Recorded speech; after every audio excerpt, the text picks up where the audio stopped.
Yes, so sorry for the wait, but I have been setting up a new system. I actually bought a new computer and I'm installing TC2000, and apparently it didn't think it was a good idea to log on to both programs in two computers. Therefore, it basically broke down. So yes, it should be up and running right now. So just take a few minutes. I'll just write to Patreon as well as say that it is online now.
Yes, I will start. So I've added half an hour to these courses or online trades because many people have joined and they have not seen the previous courses of all the technical indicators. So my idea was basically to use the first half an hour of um, of uh, of the online trades or pre-market analysis to basically describe each technical indicators, basically just very basics, so that people that have never ever tried technical indicators or don't really understand these different technical indicators, they will basically be able to follow when we do the technical analysis for the trades. So on my screen, this is basically my setup. It will probably look a little bit different in the future because I've added bigger monitors and so on. Then I can include more technical indicators. But in essence, these are the technical indicators that I use for my technical analysis. So over here, we have the Bollinger Band. So the Bollinger Band, we have in the middle of the Bollinger Band, we have the 20 moving average. And basically, a moving average is the average of the closing day of, in this case, the 20 last days. So you add one day in time, and then you get basically a line. So it basically describes where prices have been the last 20 days. So we have the upper Bollinger Band and we have the lower Bollinger Band, and what it basically describes is that if we go past the top of the Bollinger Band here, it basically means that price is overbought. So getting close to this line or crossing the line is an indication of people overbuying an instrument of the stock or of currency or whatsoever. And if we go to the bottom, it is basically an indication that a stock or currency is oversold. So it's extremely helpful to estimate when you want to see where stocks are overbought and they may turn around to the downside, or when they are oversold and then they basically rally to the upside. So mainly my trading strategy is based on major oversold conditions and major overbought conditions, because in those areas, if you invest, for example, at the top here, then it's a very clear signal that we are most likely going to go towards the bottom of the Bollinger Band or the middle of the Bollinger Band. So it's always best, if you want to short something, to short it when it's outside of the Bollinger Band. And on the opposite side, it's always best to buy something when it's when it's outside the lower limits of the Bollinger Band. So it's extremely helpful. It also describes volatility. So when markets are very volatile, the distance between the top and the bottom of the Bollinger Band, for example, becomes bigger. And when there's less volatility, then it basically becomes smaller. So, for example, here back in September, there was a lot of selling occurring, and therefore the distance between these two Bollinger Bands became bigger and bigger. And if you go all the way back to the crash back in March and April, you can see the distance between the Bollinger Bands here is significant compared to the distance here. So it also describes volatility, price action in the market. Then here I have the stochastic is an oscillator, and this basically describes momentum. So if this goes, the blue line, if it goes upwards, then the momentum is to the upside. If it goes downwards, and then the momentum is to the downside. So we have two lines here. If it crosses the green line, then it's very bullish. If it crosses the red line, then it's very bearish. Then we have the other line here is the signal line, and when these two lines cross each other, it's basically an indication of bullishness or bearishness. So if it crosses to the upside, it's basically bullish. If it crosses to the downside, it is bearish. So that's why we say crossing the signal line, it's basically a bullish or bearish indication. So over here we have three more indicators. All of them are oscillators, and they are basically showing momentum, basically momentum oscillators. So we have the CCI, which is also a momentum oscillator. And the way you basically analyze the CCI is that you have the plus to the upside of 100, and you have the minus 100 to the downside. It is set at 200 and 200 here, but usually you use 100. So you can look at this number where it is. So if it's above 100 plus, then that basically means that it is very bullish. And if it's minus underneath 100, then it's very bearish. At this point, we're at 70, so we're still above 0, so it's more bullish than it's bearish. But if it becomes over 100, then it's an indication that it's very bullish. And then the opposite side is very bearish.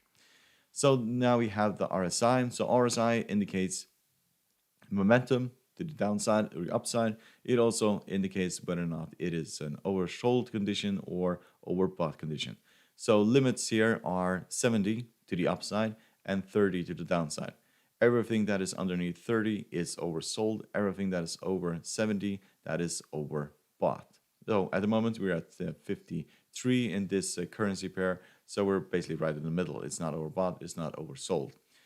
Then we have the MACD. This is also a momentum indicator. So technically, it shows where we are, if we're going to be bullish or bearish. And the other line we have here is the signal line. So if the red line crosses the signal line to the upside, that is a bullish indication. If it crosses to the downside, that's a bearish indication. So everything that is above 0 is still considered bullish. So you can see this. We are trending upwards and we are above 0 all the time. So 0 is there. If this line went underneath 0, that basically means that we would be trending downwards. So indication, for example, here, we're putting in a downtrend and we're basically underneath 0. So we can have crossing of a signal line even though we're above 0 or underneath 0. It only means that price in the uptrend will go down if it crosses down towards the signal line, or if it crosses upwards when we're above 0, that basically means that we're becoming even more bullish in an upwards trend. So even though you're in an uptrend, you will still go down and up. So there will always be periods where you go down in an uptrend. So that's why you basically say buy the dips when you're in an uptrend. you're supposed to buy when you're as far down as possible in these uptrends in order to get maximum out of your trades. So other indicators or other methods I use is basically the moving averages. So we have 7 of them here. We have the 300 moving average, the 100, the 150, the 200, the 40, and the 50, and the 40 and the 20. All of them have different kinds of colors in order to indicate which one of them is each. So that is basically the technical indicators that I use. And what I look for is basically oversold conditions and overbought conditions in order to basically minimize risk and to maximize reward. So I've done my own scans as well. So the reason why I use this program is because you can do what you call easy scan. You can program into the system to find conditions that are basically the same as your tactics. So I look for conditions, for example, when the price is outside of the Bollinger Band to the upside, and when prices are underneath the Bollinger Band to the downside. That is basically what I look for, and I can use this system in order to find those conditions. So at the moment, the markets have been extremely bullish, especially the Nasdaq has been very bullish the last 3 to 4 days, and therefore there is a high number of companies that either are very close to the top of the Bollinger Band or have surpassed the top of the Bollinger Band. So other things that is happening today is that the US dollar index is basically appreciating, and that has major implications for most of these currency pairs that I usually trade, because especially, for example, the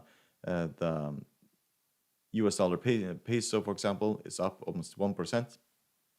The US dollar Swedish crown and the Norwegian crown are also rallying significantly. And I put out a statement earlier that even though we have these massive rallies, it is not a good idea to enter for a sell, for example, here in the US dollar krona. And the main reason for that is because we are in a downtrend and we are rallying at this moment, and you should basically wait until this rally is over and then see when this basically becomes exhausted. And the way you do that is that you look at different kinds of time frames. So I have here 4 different time frames that I look at, and by looking at these different time frames, you can basically estimate when you are going to run into major resistance. So we are in a downtrend. So long term, the price of this currency pair will basically go lower and lower. That is basically what a downtrend basically means. But in between, there will be rallies, and at the moment, we are experiencing one of those rallies. So what you should do is basically wait until this rally reaches its maximum top. So, for example, we have had rallies in the past. I can take one example. This was basically a rally. So what you should have done here when you saw it start increasing, you should just wait until we get to the top. And of course, everybody wants to sell it here. That's what everybody thinks. It is possible to find exactly the top of this currency pair and then start shorting it. And reality is no. You probably sometimes hit the top, maybe, but most of the time it's an estimate. So therefore, when I basically make signals, sometimes the price goes off. It feels like the trade is completely wrong, but in essence, it's just a signal that is made too early. It doesn't mean that it's going to completely crash over the stop loss, but that we'll take a loss for probably a few hours and then it will turn around because it was made too early. And that's why it's always a complete estimate of, for example, a signal. So what you should do is, for example, in this rally here, where did it go? here, there. So for example, a rally like this one, it will top here and you will see whether or not it is becoming exhausted. So usually you'll have a candlestick that looks very similar to this one. It will be really high and then will break down. And then you will have another candlestick right underneath, which is bearish. So it will be red. In this case, it's different colors because you want to see what kinds of where you basically are in these time frames. But when you should enter the market is basically here. This is where you should enter the market. It's not up here because it's very difficult to estimate. It is basically here on the way down and then target the lows again. So these time frames are, for example, the 15, it is the 30, it is the 1 hour and the 4 hour chart. And the most or the best ones, I would say, is the 1 hour chart and the 4 hour chart if you want to estimate when something is running into major resistance. So this is, for example, the US dollar, Norwegian krona. And as you can see, we have been rallying here and we are finding major resistance here in these moving averages. So this could be as far as this rally goes. So we have been rallying quite substantially, but we have run into resistance exactly at that point, at where the moving averages are. So in the next 4 hours, if we get another candlestick that is bearish, that is basically an indication that this move is getting exhausted.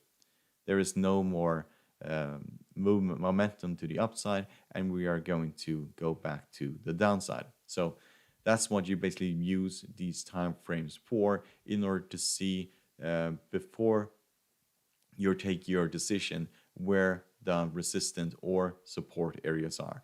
So for example, here in the 30-minute chart, we're running into this moving average. It's the 200.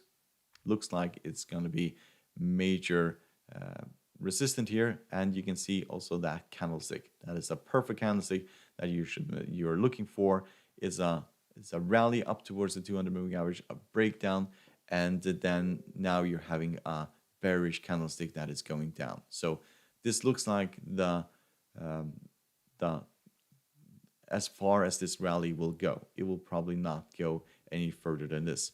You can also see here in the 1 hour chart, we are rallying up towards the 200 moving average and the 100 moving average, and we have the same candlestick here. A bullish candlestick that is pulling back significantly, and if the next hour candlestick is down here, then that is another indication that we are about to break to the downside. So other indications, other indicators that you look at are, for example, the stochastic. We can put it into the daily. So stochastic here in the daily is bearish because it's underneath this signal line. It is heading towards the red zone here. That is bearish. You can look at the Bollinger Band. We are at the middle of the Bollinger Band and we are running into resistance here, and it's very likely they will head back towards the bottom of this range. So if we fell from here and went to the bottom, we'll most likely find support here at 8.38 because that is the bottom of the Bollinger Band. It will be very overstretched, and that's where you'll see these pullbacks. So other indicators, for example, the MACD is bullish, but it's bullish in a downtrend because we are underneath 0, so we're minus. And if you look at the price action here, we are trending downwards, and we have been downwards underneath 0 in this entire area. And when you're underneath 0, you are expecting this to continue its fall. So every single rally, for example, like that rally there, that is just that is an opportunity in order to sell. So you need to find the place where you will run into resistance. It was here at the 40 exponential moving average, or just underneath the 50, and since then it basically broke down towards this price level here, and that's a fall of 2.87%. So actually a fairly massive fall. So the question is here, if we manage to break above the 20 exponential moving average, that opens the door to the 40. That means that will increase by another 1.3%. So you can see the percentages up here and the changes. So when I move this, you can see the percentages change when I go up. And if I go down, you can see it's becoming minus. So it's a really, really good program if you, or a software for analyzing and trading and so on. So this is basically the software I use and that I like the best. So yes, we'll go to the scan, and what I basically will do, I will scan the market for overbought conditions and oversold conditions. So I've been in my statement earlier is I said that I'll probably not make a trade today because the market is going to correct itself. For example, you will see the Nasdaq, the Dow Jones, and S&P 500. They will all fall in the next few hours. And I usually don't trade indices, or I don't sell indices or short them. The reason for that is because they're made to go upwards, and that is the big problem by trading these indices or shorting them, is that you think that will go to a certain level to the downside, but because they're made in a way just to increase in time, you can get trapped in those trades very, very easily. And therefore, it's much better just to wait, just drop all shorts for indices, and then just look at where they'll find support and then enter for a buy. So we can look at the Nasdaq, for example. So we can see there are several indications that the Nasdaq will fall. There are many, many indications that the Nasdaq will fall. So this is not a future. This has not opened yet. It will basically drop when this opens in 1 hour time. But if you look here, for example, in the Bollinger Band, we are way outside the limits of the Bollinger Band. So yesterday I expected a pullback. We did another rally, and today it is almost a guarantee that this will fall. The futures have already started falling, so this will most likely fall towards the middle of the Bollinger Band. So that's a fall of roughly 3.7%. And yes, you could say that it will fall 3.7%, but it can also fall just roughly down to here and then continue upwards. So that's the problem I usually have by shorting indices, is that you should rather just wait until they reach their absolute bottom in order to buy into them. So for example, here was a good entry point. Here was a good entry point. I made the signals for both of these periods here, and also down here was also a fantastic entry point for the Nasdaq and the S&P for the same. This was basically in November, just before the election, where it just exploded to the upside. So yes, that's what I do when I trade indices. I just wait until they have bottom. I don't really bother shorting them because there are better things to short than indices. It is always better just to buy them. You can buy it here and just wait a few weeks and you'll still make money. That's how indices basically work. Of course, you will run into these periods here. And this is every 8 years. So the probability that you run into a big problem like this is not very huge on a daily basis. You could see something like this, but this also is something that happens probably once every 2 to 1 year. So 2020 was a very special year. Things were very volatile. You saw this massive move to the downside, and then you saw at the end of the year these two massive moves to the downside. But both of these moves are something that you would see, for example, once a year or probably every 2 years. The last time we saw a major move to the downside in the Nasdaq was basically here. We can go. Sorry, do this. I remember this move. So this was due to worries about the yield curve, and well, apparently algorithms went completely bananas. It was also Donald Trump basically putting out tweets and tweets and tweets, and just the market just collapsed. It was also the trade war was also a part of this, and moves like this is something that happens probably once every 2 years or something like that. But usually things go very gradually to the upside, and then they break down gradually to the upside and the breakdown. And it's not like 2020 when you had these major moves constantly. Basically, that's not how this market works. It usually works like this: it pulls back around 300, 400 points, and then rallies another 500 points to the upside. And then it's better just to capture these moves to the downside, which happen probably every week or every 2 weeks. Yes, so we'll do our scan and look for so my pre-built scan.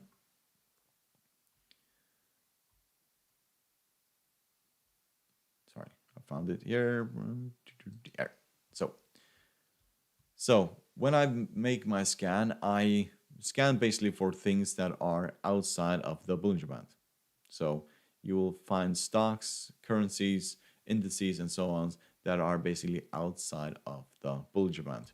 So I put on this, and this is the high cap 1,000 companies, and from these 1,000 companies I have found 15 stocks that are currently outside of the Bollinger Band or on the limit of the Bollinger Band. So instead of looking after all of these 1,000 stocks, I can just look at these 15 because they all are in the area that I'm looking for. So look at this one. You can see that this is Lufax. So this is a stock. You can see here a Bollinger Band way outside of the Bollinger Band. It is way overextended. And what is interesting by looking at this is that it will most likely pull back towards the middle of the Bollinger Band. So we're trading here at 15.88, and we are expecting it to pull back at least towards the middle of the Bollinger Band. So this is a trade of roughly 9.5% profit. So whether or not you use leverage or not, I don't use leverage for stocks, but this will be an increase of 9.4%, most likely. So that is why I look at overextended things, is that this is the highest probability of a pullback, the lowest risk, and probably the highest reward. Then we can look at this one. This is also a stock that is went completely parabolical. So it went all the way up to 103, pulled back towards 98, and you can see how far outside of the Bollinger Band we are at the moment.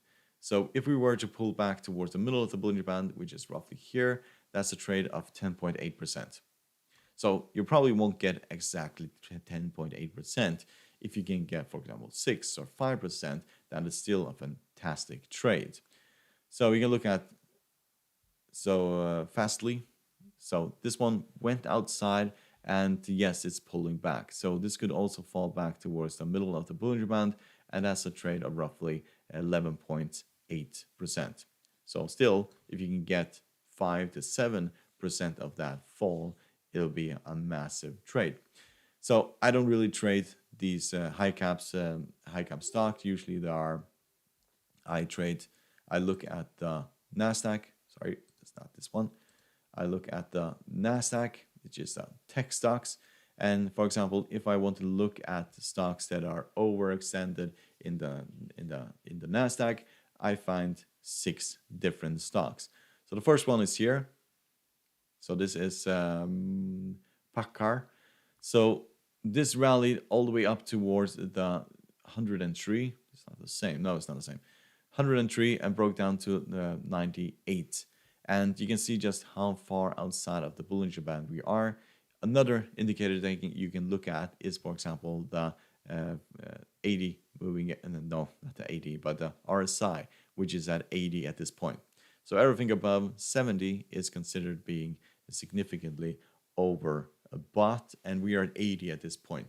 So it is very likely that the RSI is going to drop down to 60 or 50, and that means as well as this will at least drop towards the top of the Bollinger Band, and that's a move of 4.36%, or the middle of the Bollinger Band, which is 10.3%.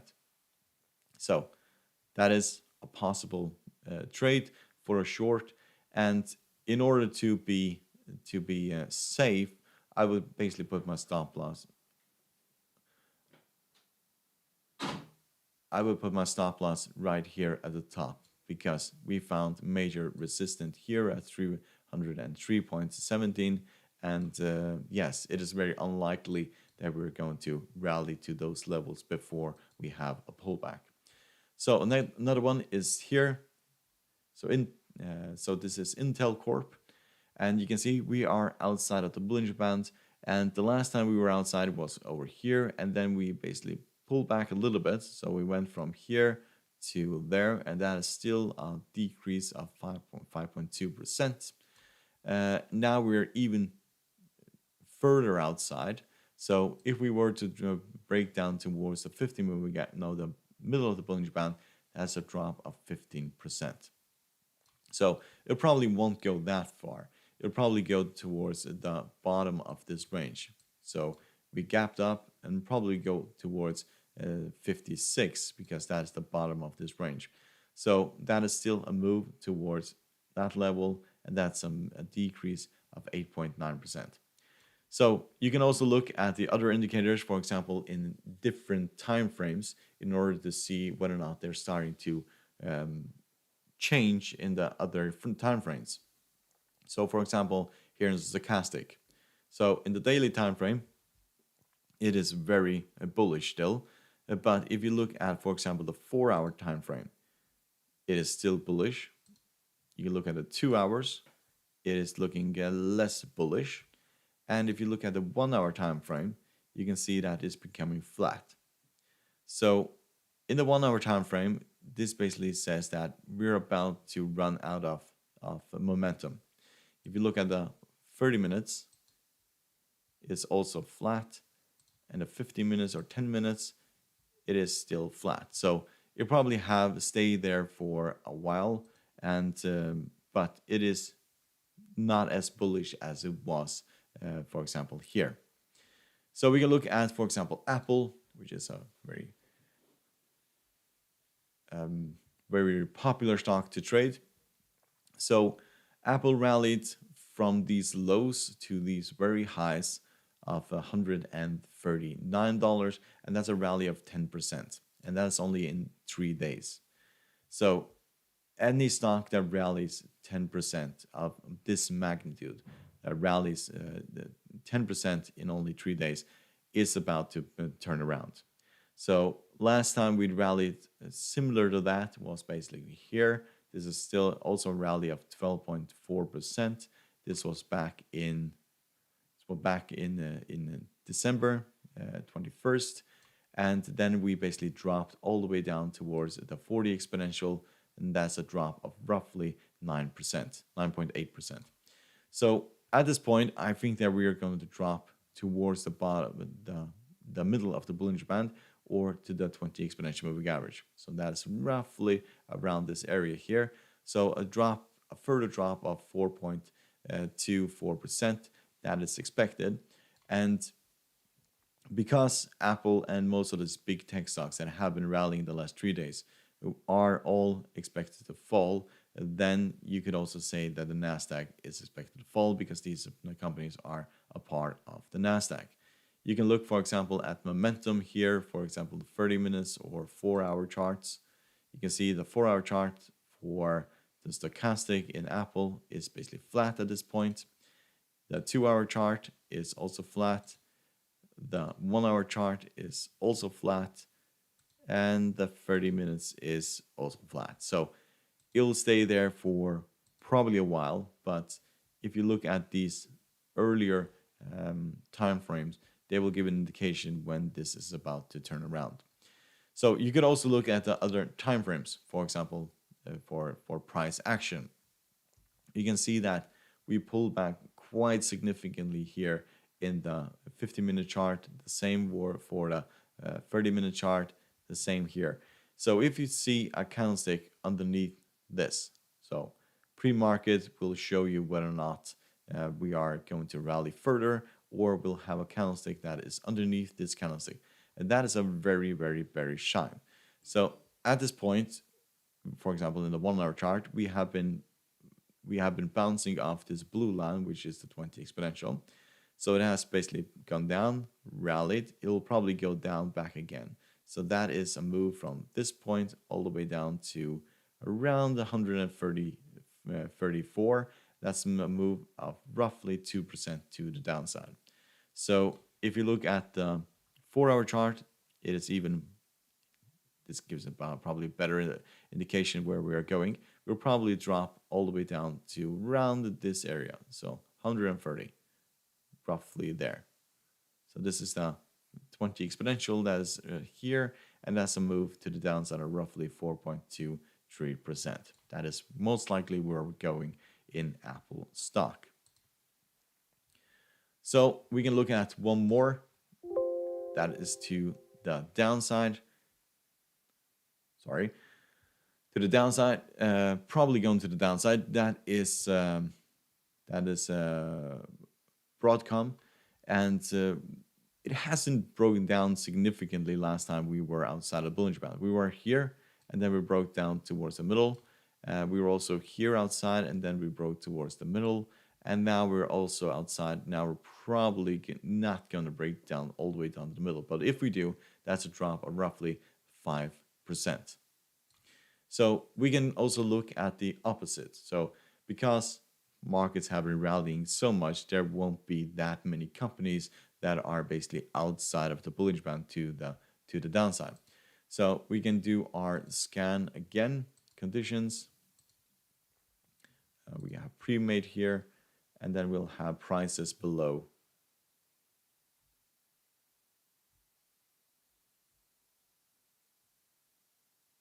Sorry.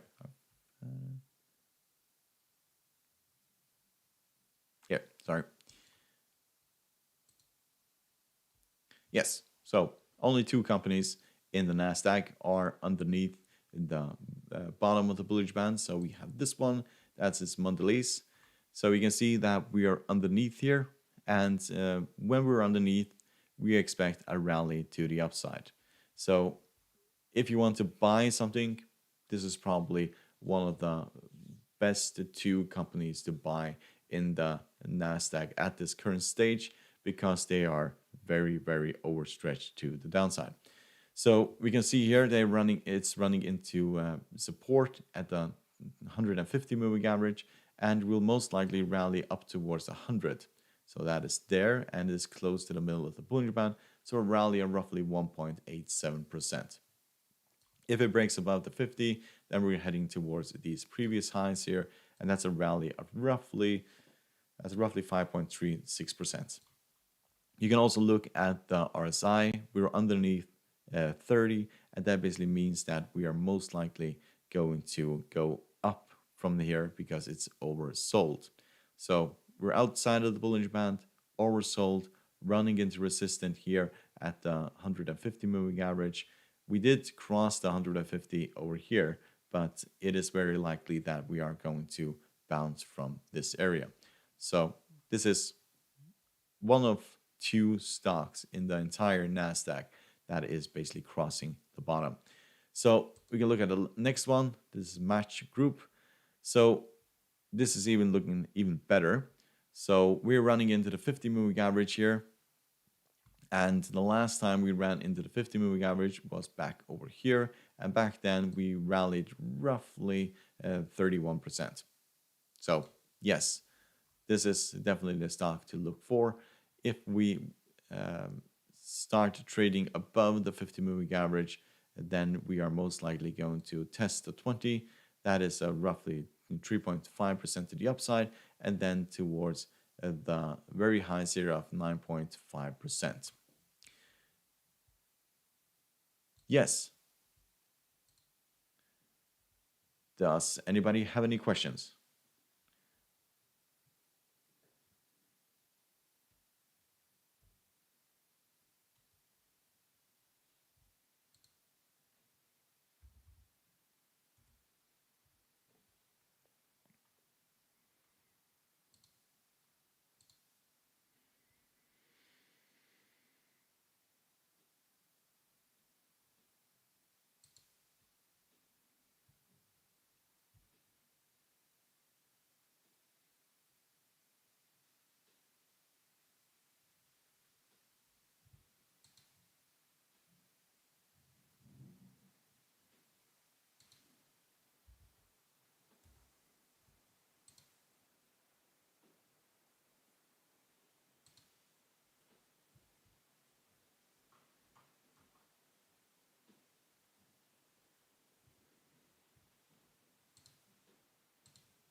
Yes, I looked at Kramer on MSNBC. I think it was before I started this, and he had a very interesting portfolio for um, for the Biden era. So every new government um, that starts will have their own kinds of policies. So Barack Obama, for example, he tried to fix the financial crisis, and there were certain kinds of companies that benefited from those policies. Then you had Donald Trump era, which also had its certain kinds of policies. It was definitely not green companies that benefited um, in Donald Trump's period, because he was mainly focused on old companies that use old technology. But in the Biden era, it will definitely be companies that are high tech and that are very green. So almost it's almost 100% certainty that the stimulus packages or that he will introduce will have some kind of green deal in them. So it will be basically go towards industries that are doing renewables. Um, so in the next few years, probably the next 4 to 5 years, you're gonna see e-commerce that is just going to continue. Um, you're gonna see, for example, car companies. They are going to all go electric, most of them. That's why I invested in Neo, because I think that is the company that is most likely going to be Tesla's biggest competitor. So I put massive part of my portfolio is basically in Neo stock at this point. All companies that are producing solar panels, that will basically be Tesla as well. Those companies will do really well. Then you have Vestas, for example, and that is producing windmills, and all windmills producers will also do really well. So e-commerce, financials will also do very well, because interest rates will increase in this period. So it probably won't happen this year, but when the economy is coming back to um, to normalcy, then you also see the Federal Reserve start increasing interest rates, and that will also be really good for those companies. For example, the big banks in the United States, Goldman Sachs, Morgan Stanley, you'll have Bank of America, and so on. Those companies will also continue doing really well. So I will say, for example, Alibaba, Amazon, Facebook, they will do very well because they're online um, companies that are also selling.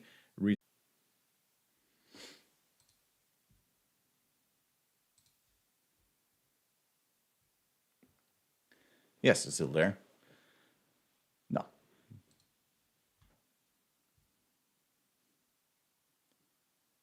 Yes.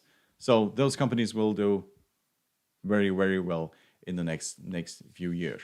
I can actually make a list. I'm actually working on a list, or basically a portfolio of companies that or companies that I think will do really well the next few years, because this high volatility that we have been seeing in 2020, it will probably not last. You will always have benefits of trading, for example, the Nasdaq when it falls, and the S&P and so on. And there will always be things that are overbought and oversold, and you can take advantage of them. But long-term trading at this moment is going to be very, very profitable, because the world economy is going to change significantly. We're going to go to an era of, for example, 5G, and that will completely change the entire world economy.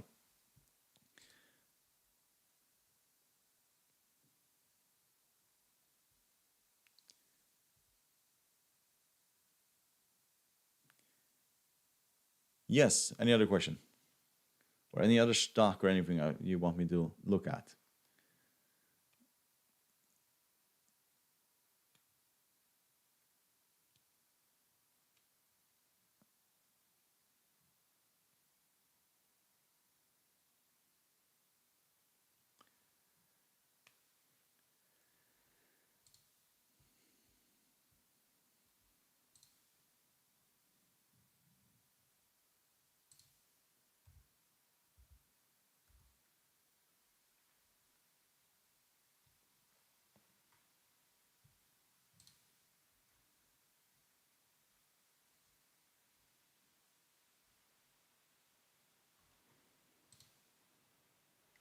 So most of the commodities that have been waiting for basically to drop are actually dropping at this point. I don't think that it's a good idea to re-enter or enter them for right now, but probably on Monday that will be there'll be probably several trades, for example, in sugar and wheat, and also oil, that is going to to be very good trades. I'm just looking away from natural gas and and gold at this point, because I don't think there are very good trades at this point. Corn, please. Yes, we can look at corn.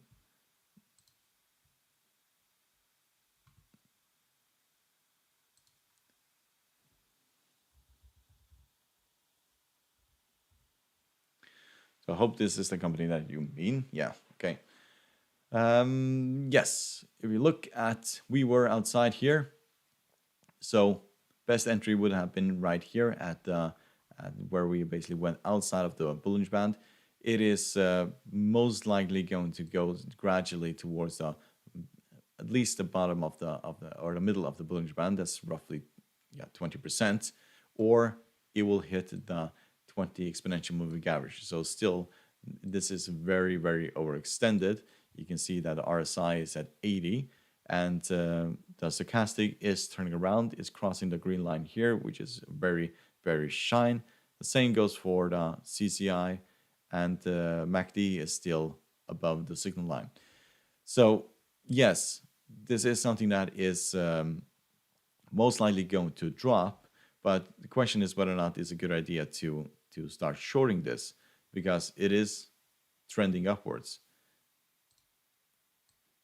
It is in basically uptrend here, and yeah, the question is whether or not is just wait until it gets towards the 20 exponential and then buy into it, or the 40 exponential, or you want to short it.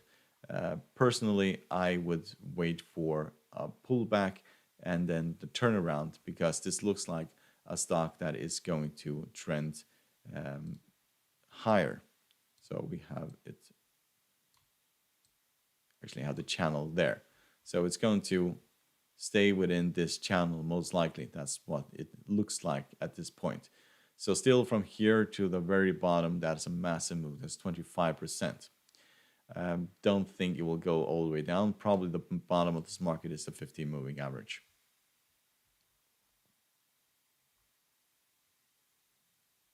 So long-term perspective for this is most likely will look something similar to this. So we'll go up and down if it starts trending that way. It looks like that is the case. So yes.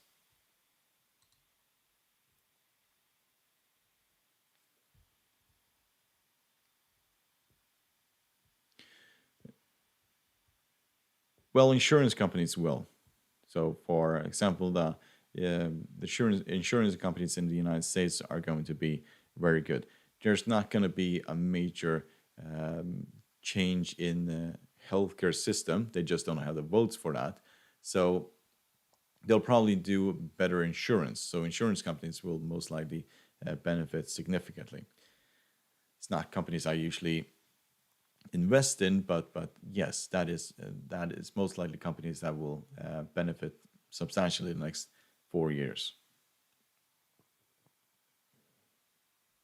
But chemical companies, for example, that is also something that companies that will grow significantly next few years.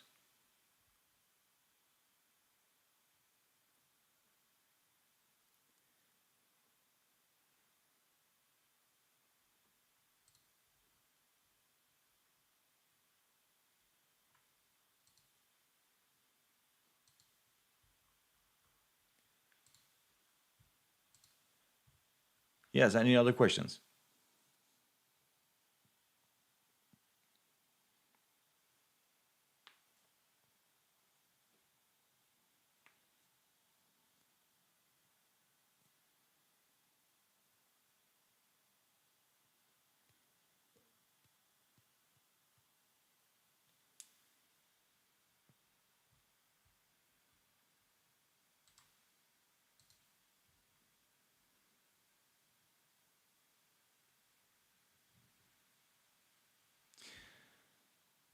So this this is basically the last time I'm going to have this setup. I'm going to do it completely differently. Probably the next time it's taking some time. But yes, it will be far different than I have previously had my setups. So US session is opening in a few minutes, so I'm going to get prepared for the US session. Probably won't enter any trades today because well, things are falling, and I just want to catch them when they're going back up. So good luck and good weekend.